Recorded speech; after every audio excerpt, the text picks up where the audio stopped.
TV9 journalist Ranjith పై మోహన్ బాబు దాడిని అందరూ ఖండించాలన్నారు TV9 managing editor Rajinikanth. ఆయన చేసిన పనిని చిన్న ఘర్షణగా చూడరాదన్నారు.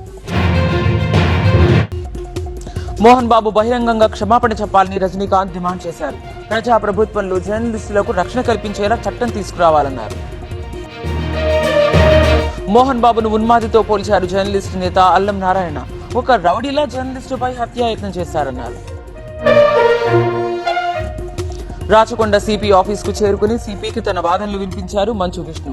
ఎలాంటి సమస్యలు సృష్టించొద్దని కోరారు సిపి. శాంతి భద్రతలకు విఘాతం కలిగించొద్దన్నారు. టీవీ9 జర్నలిస్టుపై దాడి ఘటనలో మోహన్ బాబును వెనకేసుకొచ్చారు మంచు విష్ణు. మీడియాపై దాడి ఘటన దురదృష్టకరమన్నారు. మోహన్ బాబు దూకుడు స్వభావాన్ని తప్పుపట్టలేనన్నారు మంచు విష్ణు. అనుమతి లేకుండా ఆయన ఇంటికి ఎవరొచ్చినా తప్పే అన్నారు. రాచకొండ సిపి ఆదేశాలతో విచారణకు హాజరయ్యారు మంచు మనోజ్ రాకతో జర్నలిస్టులు మోహన్ బాబుకు వ్యతిరేకంగా నినాదాలు చేశారు. మోహన్ బాబు ఆయన కుమారుడు వ్యక్తిగత పంచాయతీలో జర్నలిస్టుపై దాడి చేయడం సరికాదన్నారు మంత్రి పొన్నం. జర్నలిస్టులకు ప్రజాప్రభుత్వం అండగా ఉంటుందని హామీ ఇచ్చారు.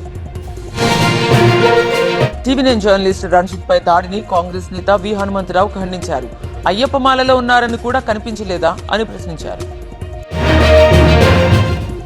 జర్నలిస్టులపై మోహన్ బాబు చేసిన దాడిని ఖండిస్తూ రాజమండ్రిలో జర్నలిస్టు సంఘాలు ర్యాలీ చేశాయి. మోహన్ బాబును వెంటనే అరెస్ట్ చేయాలని డిమాండ్ చేశాయి. కర్నూలు జిల్లా ఆలూరులో జర్నలిస్టులు ఆందోళన చేపట్టారు. రంజిత్ పై దాడికి పాల్పడ్డ వారి మీద చట్టపరమైన చర్యలు తీసుకోవాలని డిమాండ్ చేశారు.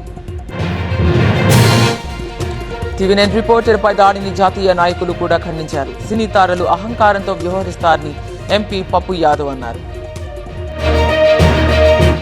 మోహన్ బాబు దాడి చేసిన ఘటనలో గాయపడ్డ రంజిత్ కు యశోద హాస్పిటల్లో సర్జరీ జరిగింది.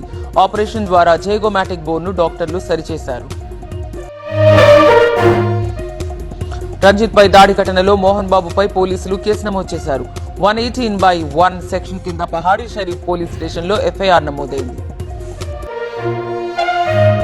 ఇందిరమ్మ ఇళ్లకు సంబంధించిన దరఖాస్తుల పరిశీలనను పగడ్బందీగా చేపట్టాలని జిల్లా కలెక్టర్లను ఆదేశించారు మంత్రి పొంగులేటి. ఇందిరమ్మ ఇళ్ల కోసం ప్రజాపాలనలో వచ్చిన 80 లక్షల దరఖాస్తుల పరిశీలనను ఈ నెల 31లోగా పూర్తి చేయాలన్నారు మంత్రి పొంగులేటి. అసెంబ్లీ అంటే అందరిదని, అది కాంగ్రెస్ తో బీఆర్ఎస్ తో కాదన్నారు మంత్రి శ్రీధర్ బాబు. పాత రోజుల్లో సిద్ధాంతపరంగా భేదాభిప్రాయాలున్నా సభలో ఎవరి పాత్ర వారు పోషించేవారిని గుర్తు చేశారు.